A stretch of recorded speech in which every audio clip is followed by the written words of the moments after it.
Alright, back to the Corto sector, because we need to actually board properly Vorselon's ship again. Now, I will say this, thankfully the game actually bothers to make sure to rearrange things so it doesn't make you thread the exact same layout of a level. Sure, the environment will look similar, but the composition will be different enough for you to board it. That green ship just then, I swear I've seen that in Star Trek. I was gonna say that green ship looks like Oxide's mothership from yeah, kinda. Yeah, I'm reminded of that, yeah. So thankfully this time around we enter from the back because... Oh, there's Asimov ship. That's because Vorselon is expecting us. He wants to supposedly do the prisoner trade, even though you just know it's not gonna happen. And hey, new weapon, the Buzz Blades. Buzz Blades are perfect for taking out hordes of enemies. Just hold down the trigger to fire the blades, and watch it. Again, we've seen this weapon a couple of times in the past, including in Resistance 2. It's like a magical staple gun. Basically. I'm the only Lombax standing. Cue the home improvement theme. well, one of two at the minute. Mm-hmm.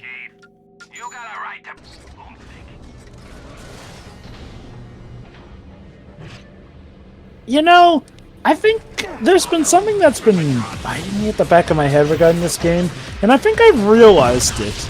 Now, maybe this is, you know, being said with hindsight, knowing that this did not turn out to be the last game, but honestly, outside of the behind-the-scenes stuff, and mind you, maybe the game gets heavier with stakes later and I just forgot, but for the most part, this feels like just another Ratchet & Clank romp.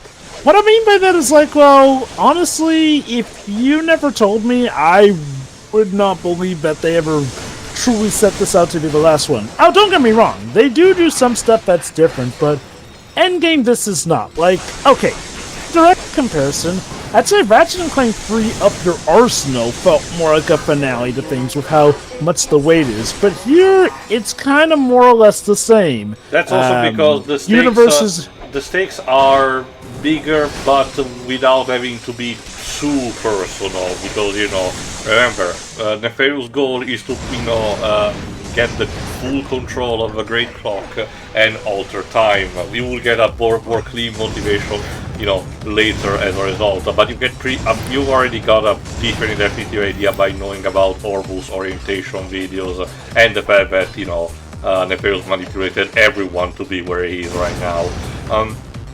So technically the scope is even bigger than all of the previous games.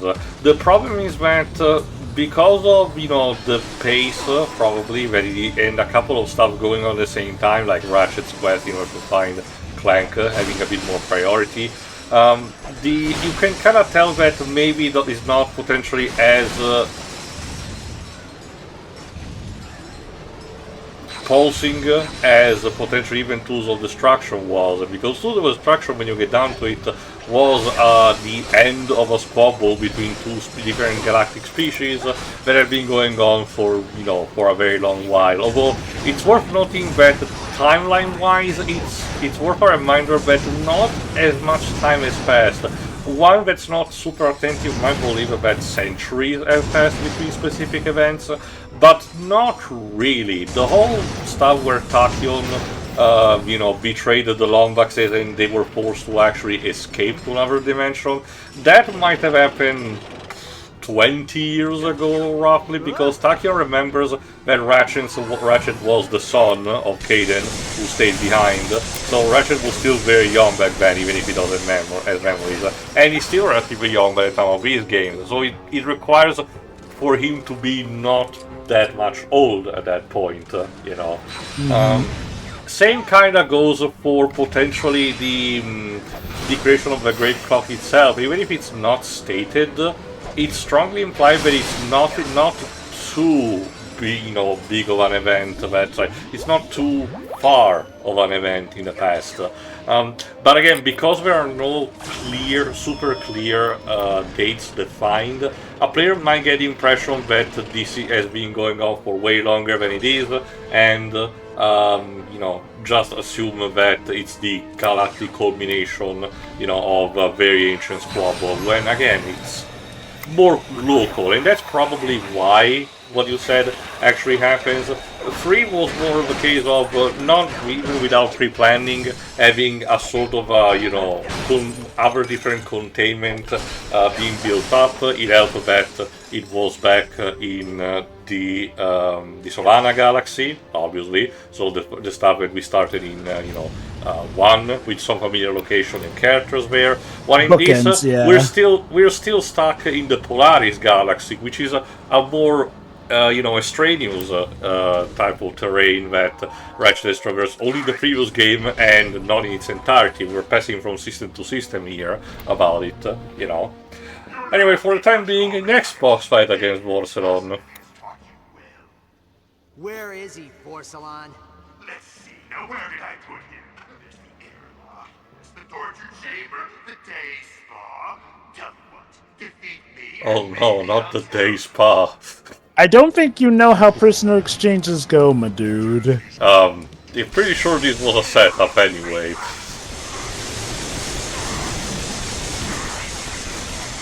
The fact of the Polaris Galaxy being relatively unknown is possibly also to make sure that Nefarious as a threat can actually work, because they need to actually have him in an environment where he could reveal his forces without too much of a resistance, nor with a lot of people knowing about him. While instead in Solana he's basically now a #1 wanted criminal. So.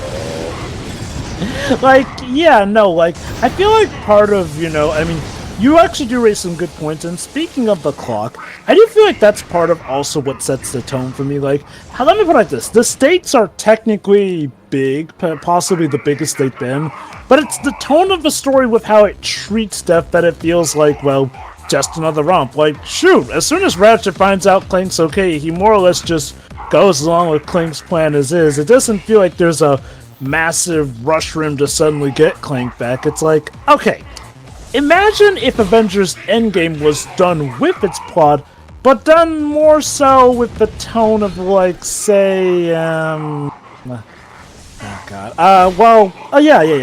more of the tone of, say, a mid-phase 1 film, wherein, oh yes, there are stakes, but they don't feel as heavy, even though they technically are. I would argue, Jova, that towards Endgame, that there is some similarities to that. Yes, there is the whole fact about half of the entire universe missing, but as soon as they rescue Ant-Man, the heroes do have a clear idea how they can alter time in order to change the events and potentially, properly express their own wish with their own, infinity gems. So something similar happens in this. So the idea is that while there is tension technically, the heroes have a set goal without having to be too much worried. The only reason it causes conflict is because, as I noted, the writers kind of, wrote themselves in a corner by having, Infinity War Thanos being done and literally be killed at the beginning of the movie, so they had to quickly come up with a different Thanos and pretending that he's pissed off against these people. So, it's kind of definitely. Oh yeah, by the way, just to mention, Vorselon was supposed to use a sneak attack in the fog, but because I had hit him with one of the cryo mines, he was stuck there. Oops. He's got Spark Mandrill syndrome. Yeah, I'm sure it will be back. Interestingly enough, the boss fight is just in the middle of a level. You will rescue Asimov not too long after this, but you still need to get the hell out of the ship afterward. So that's actually Metroid style. Yeah, but although you don't have a countdown, thankfully.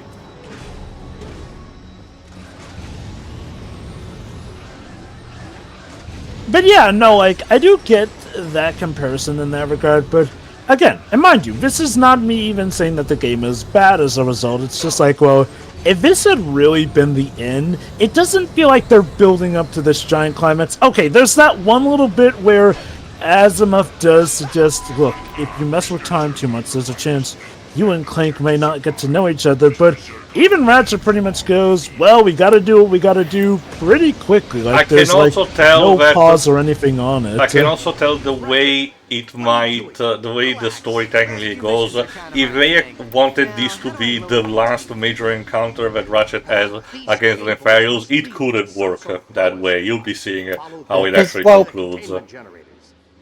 Some series decide to not really have big bombastic endings, just end more like how they meant to go on.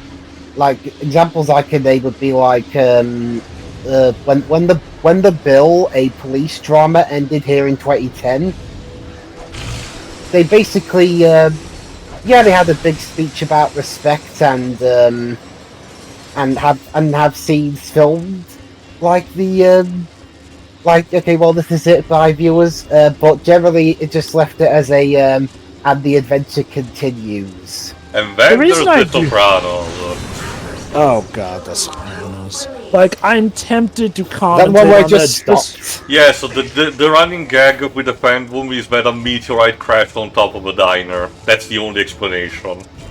Jesus Christ. But, yeah, no, like, again, I feel like, you know, if Ratchet and Clank were a series that felt like that, I'd be fine. It's just, Ratchet and Clank paradoxically feels like this series that is supposed to, in a certain way, take itself seriously enough that you would feel that a finale would be bombastic. And I really only mainly bring this up because Ratchet Free felt like that finale, which is ironic because apparently there never actually was a plan for that to be the finale, but it feels more like that. And I guess maybe one of the big things that's missing from this game that Ratchet and Clank Free had was bookends. Like Tio mentioned, it definitely felt personal because Ratchet and Clank Free was taking things back to our home galaxy, being under threat here. And also, they brought back characters. Oh boy, as I argued, you know, I think 3 still lacked an epilogue, which was kind of criminal, you know. Yeah, all we do get is that little post-credit scenes with the movie, which was... yeah. If I had to speculate, you know, obviously maybe it's not really what's happening considering all the situations going on between, you know, stuff like Wolverine and everything, but I was wondering if maybe the reasons why this new game that Insomniac is developing, that we know thanks to data theft, it would be taking this long is because they want that to be the actual conclusion. Because again, as I mentioned a couple of times, mind you, Rift Apart, as I mentioned, was kind of a stepping stone, but we're almost there. Even Rift Apart, in its very credits, seems to be hinting that we're finally finding a way to reach the Lombaxes wherever they went. And that kind of feels the ideal end goal of the whole franchise. You know, after that, there's not much more you can do. But that's really the speculation. It's a possibility, but yeah, like you said, speculation, especially since it counts on two things. One, for Insomniac to actually get that tired of Ratchet and Clank, which, to their credit, Ratchet and Clank seems to be one of the few series that they will move heaven and earth for. And two, it relies on Sony actually wanting to be done with Ratchet and Clank, since, I don't know, from what I recall, Rift Apart was definitely one of their most successful titles for the PS5, so... I don't know about the details. But yeah, no, like, again, it's just funny to consider that this was the game they actually tried to make the finale, even though, and again, mind you, maybe stakes get bigger, but it just feels like another episode. Again, as we noted with also stuff like the Resistance games, even when they have a conclusion, they just felt a bit empty, admittedly. That is true, Resistance 3, like, you know the weird thing about Resistance... let's be fair, this has been a thing since the PlayStation days with Spyro. Let's not pretend that, you know, the Spyro games did not have, you know, very rushed conclusions overall. Okay, admittedly, 3 has a bit more of an epilogue, but it's still relatively abrupt and, like I said, lacked a couple of things in presentation, like actually Spyro interacting with the villain. But you get what I mean. Similar to a couple of other franchises, maybe Insomniac just is not particularly great at establishing, you know, satisfying, you know, proper finales. It's so weird because they're good at so much other stuff with story and lore building, but you do have a point that their endings can be a bit weird. Usually the thing that's been said is, it's about the journey, not the destination, you know, but I don't know. But anyway, let's free Azimuth from this whack-ass crystal prison. I know, it was touch and go there for a while, but the old Lombax instinct kicked in and, Fool! I told you to leave me. You shouldn't have come back. Another Game of Thank you Thrones. too. Wow. Uh, I was expecting. You know, General, it's not like I've been here just sitting around all day. I've traveled back in time, found out what happened to Orvis. Back in time. When? How far? Not. Again, this is pretty much the game trying to tell you that despite the portal thing, you know, they cannot really abuse that to do what Asimov wants. Come on. It's time to go. Alright, we need to go. it may not be a self-destruct, but it's alert all the same. But yeah, no, like, I never thought it would Like- actually self-destruct.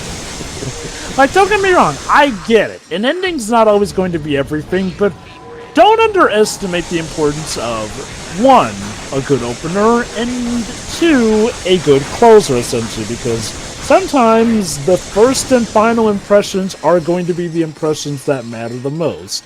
Obviously, there's got to be good meat in between all that, but okay, a bad beginning can turn people off from a story before it begins. A bad ending can make people feel like they wasted their time and sour them on the experience. Cartoon 2. Which, Like I said, I would be more charitable even with the downer ending if the game did not tell me that I wasted my time. That's really the big crux of the whole problem to me.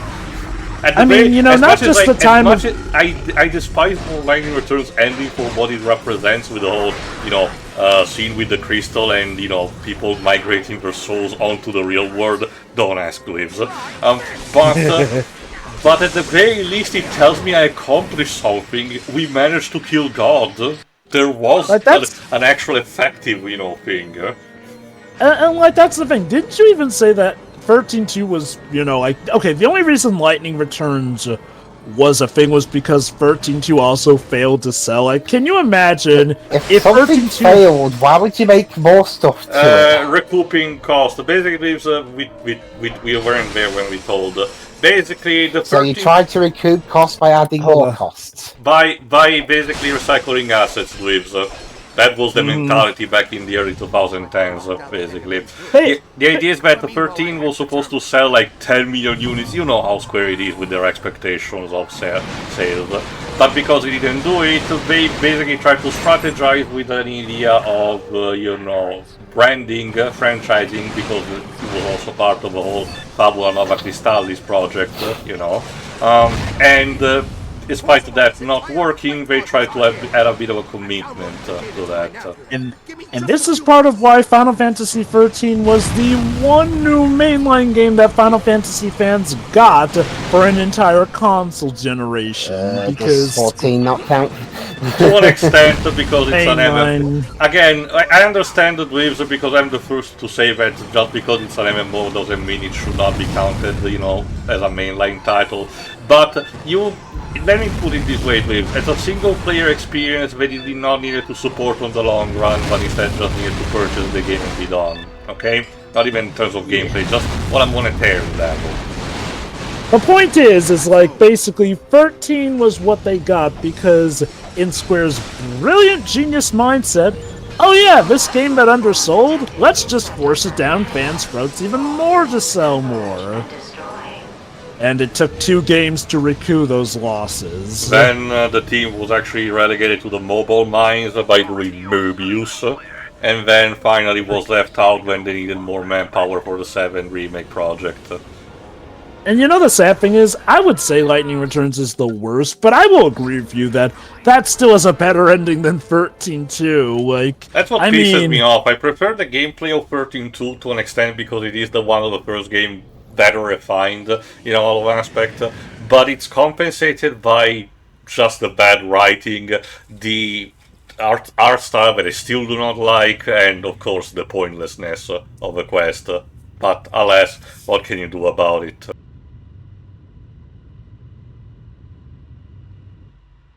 Ratchet, are you all right? Did you clear the ship? Yeah, I'm clear. Were you able to decrypt Vorselon's flight data? They were encoded with a double hexagonal holokey, but one of the files was unprotected. It looks like coordinates to the Bernelia sector. Well, it's not much, but it's our only lead. Upload them to my ship and I'll meet you there. Ratchet out.